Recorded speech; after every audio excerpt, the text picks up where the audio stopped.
Hello बच्चों, welcome to YouTube channel maths by Harsh भैया। I hope you are very well. आइए आज हम अपनी इस इंपॉर्टेंट क्वेश्चन की सीरीज को कंटिन्यू करते हुए एक न्यू चैप्टर लेके आए हैं जिसका नाम है statistics, chapter number 13। Class 10th के बेस पे लाए हैं। देखिए ये स्टैटिस्टिक्स आपको हर किसी क्लासेस में मिल जाएगा। इस वाले टॉपिक में हम आपके आगे बस खाली ओनली मीन के सारे टाइप्स कवर कराएंगे।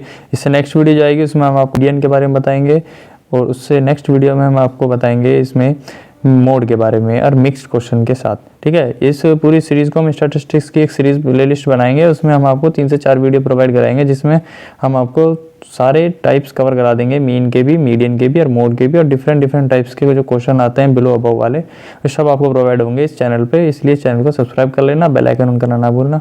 आइए हम अपनी इस इंपॉर्टेंट क्वेश्चन की सीरीज को कंटिन्यू करेंगे। सबसे पहला टॉपिक हमारे पास क्या है, मीन। मीन हमारे पास वैसे क्या होता है, देखो मीन के बेसिक हमारे पास 3 मेथड होते हैं, step deviation method, direct method, assumed mean method. ये 3 टाइप के मेथड आपको बोर्ड में पूछे जाते हैं।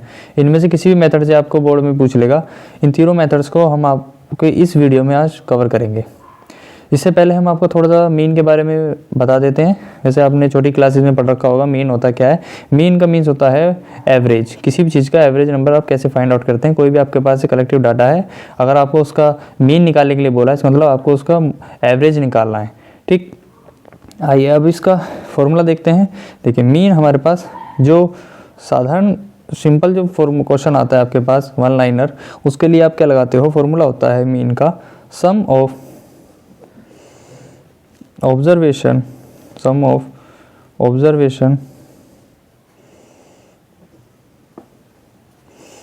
अपॉन में टोटल नंबर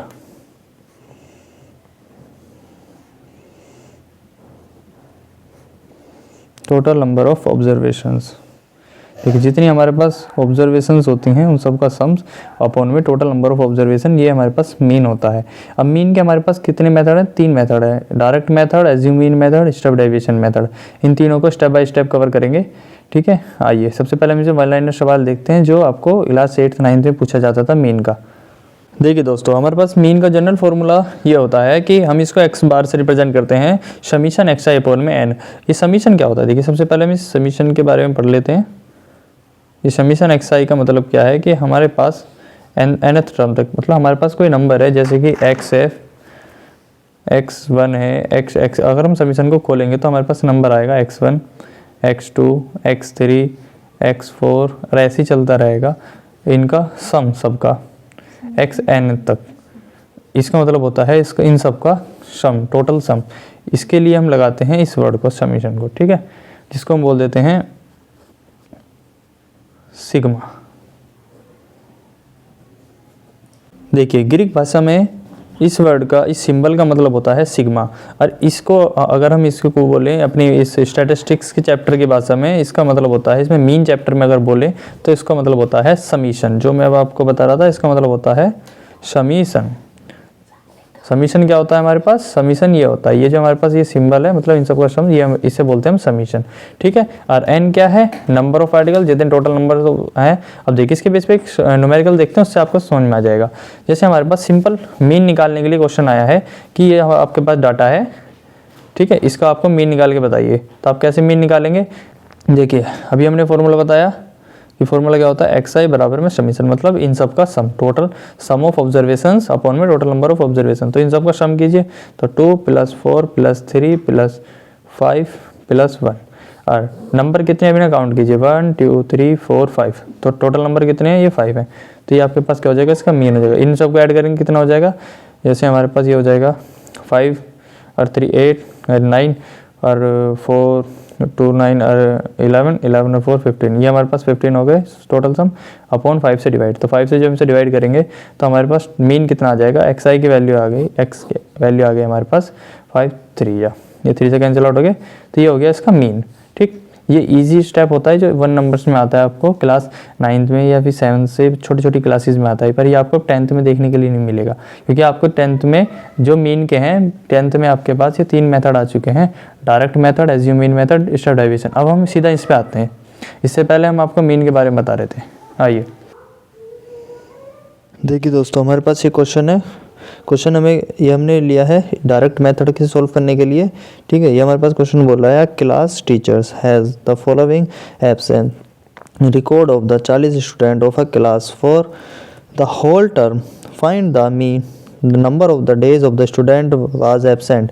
ये क्लास टीचर का रफ में एक अपना डाटा फिल करा है, नंबर ऑफ डेज़ का, कितने नंबर ऑफ डेज़ में अपने स्टूडेंट्स आए हैं और नंबर ऑफ स्टूडेंट्स इस डेट में कितने नंबर ऑफ स्टूडेंट्स आए हैं, उनका अपने डाटा अपने एक टेबल में अरेंज कर दिया है।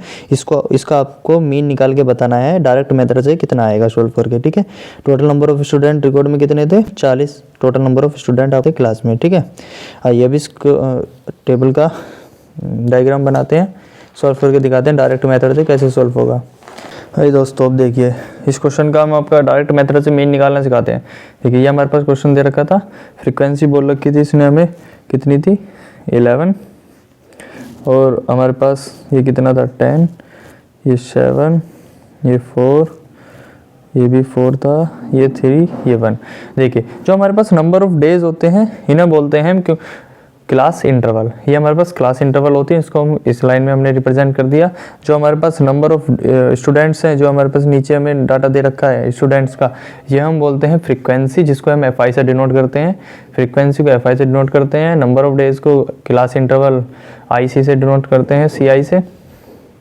और इसमें हमें टेबल बनेगी अभी एक और, जिसे बोलते हैं क्लास मार्क्स, मतलब एक्स आई, और फिर इन दोनों की मल्टीप्लिकेशन होगा एफ आई एक्स आई। ये हमारे पास इसकी टेबल होती है, बनाने का तरीका होता है डायरेक्ट मेथड से क्वेश्चन को सॉल्व करने का तरीका, ठीक है। अब देखिए हम इस सवाल को कैसे सॉल्व करेंगे। सबसे पहले हमें इन सब का सम कितना है, इसका सम हम यहाँ लिख लेते हैं। जो हम इनको ऐड करेंगे तो हमारे पास कितने हो जाएंगे 10, 20, 21, 22, 22 और 4, 4, 8 हो जाएंगे, तो कितने हो गए 30 हो गए, 30 और 1 40। तो ये हमारे पास सम हो गया समीशन एफ आई। किसका समीशन है, एफ आई का। इन सब का टोटल सम अगर हम इन्हें ऐड करेंगे तो हमारे पास कितना हो जाएगा 40 हो जाएगा, ठीक। इनका सम हमारे पास 40 आ चुका है। अब आइए अब अपनी इस टेबल को कंटिन्यू करते हैं। देखिए एक्स आई हमारे पास कैसे फाइंड आउट होता है। एक्स आई को निकालने के लिए हमें क्या करना पड़ता है, इन दोनों को जोड़ना पड़ता है। जो हमारे पास ये हमारे पास सी आई है ना, इसको अगर हम सम करेंगे तो अगर हम इसका ऐड करेंगे, देखिए अगर हम इसका ऐड करेंगे तो कितना आएगा 6 आएगा, और इसका 2 से डिवाइड कर देंगे तो हमारे पास क्या आ जाएगा 3 आएगा। तो हमारे पास ये जो नंबर आया ये हमारे पास एक्स आई आई, तो ये आया हमारे पास एक्स आई इस वाली लाइन का, ठीक है।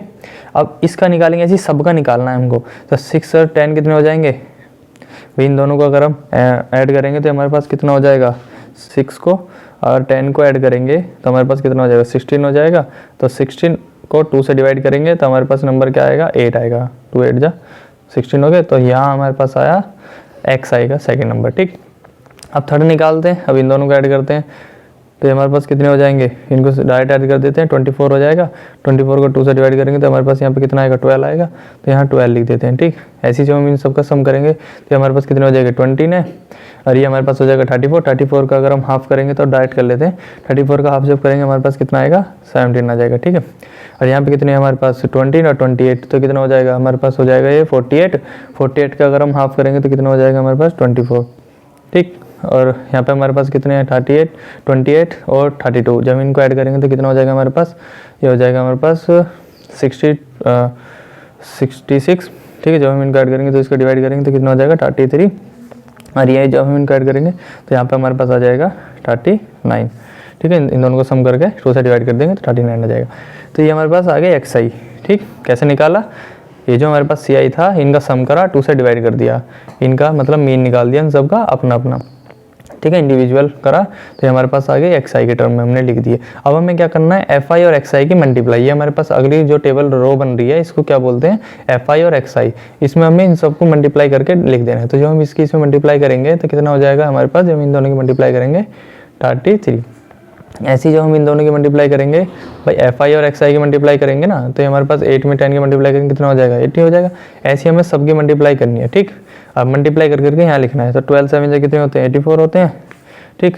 17 4 जा कितने होते हैं हमारे पास 68, और 24 4 जा कितने होते हैं हमारे पास यहाँ पे 86 और 96, 24 8 जा 96, ठीक। और 33 3 जा 99, और ये हमारे पास एज इट इज आ जाएगा, ठीक। मतलब यही होता है, ठीक है। अब हमें क्या करना है, इन सब का सम करना है, ठीक। तो इन सब का सम हमारे पास क्या आएगा, इन सब का सम आएगा हमारे पास यहाँ पे समीशन एफ आई एक्स आई, इन सब को ऐड करो। तो हम इनको ऐड कर लेते हैं। जब हम इनको ऐड करेंगे यहाँ ये आएगा हमारे पास 499। देखिए दोस्तों, हमारे पास डायरेक्ट मेथड से मीन निकालने का फॉर्मूला क्या होता है, डायरेक्ट मेथड से मीन निकालने का फॉर्मूला होता है x bar is equal to होता है हमारे पास summation f i x i upon में समीशन एफ आई, ठीक। ये हमारे पास फॉर्मूला है, इसका हमें यूज़ करके अब इसमें आंसर लाना है, ठीक। ये हमने कुछ फॉर्मूला लिख लिया और हमने अभी आपको बताया एफ आई एक्स आई की हमने वैल्यू यहाँ से निकाल ली है। इन सब का सम करके हमारे पास कितना आया था 499 और एफ आई का हमारे पास सम कितना आया 49 है, ठीक है। क्या निकालना है, हमें मीन निकालना है, ठीक। तो इन सब का समय में बस इस वैल्यू में पुट कर देना है, कितना हो जाएगा 499 अपॉन में एफ आई कितना आएगा 14 आएगा। जो हम इसको डिवाइड करेंगे, अब हमें सिंपली डिवाइड करना है, पॉइंट ऑफ माई कोई भी दिक्कत नहीं है। तो हमारे पास आएगा डिवाइड करके 12.475 समथिंग आएगा, ठीक है। इसमें पॉइंट के बाद आप कहीं भी डिजिट का आंसर छोड़ सकते हो, इसमें कोई वो नहीं है, ठीक है। हमें बस यहाँ पे मीन निकालना होता है, चाहे वो फ्रैक्शन पॉइंटों में आए या फिर सिंपली आंसर आ जाए, ठीक है। ये हमारे पास सिंपली आ गया डायरेक्ट मेथड से मीन निकालना। अगर आपको इसमें कहीं पे भी कोई दिक्कत आ रही हो प्लीज़ कमेंट सेक्शन में टाइप करके बताना। अब देखिए ये हमारे क्वेश्चन था, सिंपली हमने इसको अपनी 4 टेबल बनाई इसमें और अपना रिप्रेजेंट करके दिखाया, ठीक है। आइए अब नेक्स्ट सवाल लेते हैं, एज्यूम मीन मेथड वाला।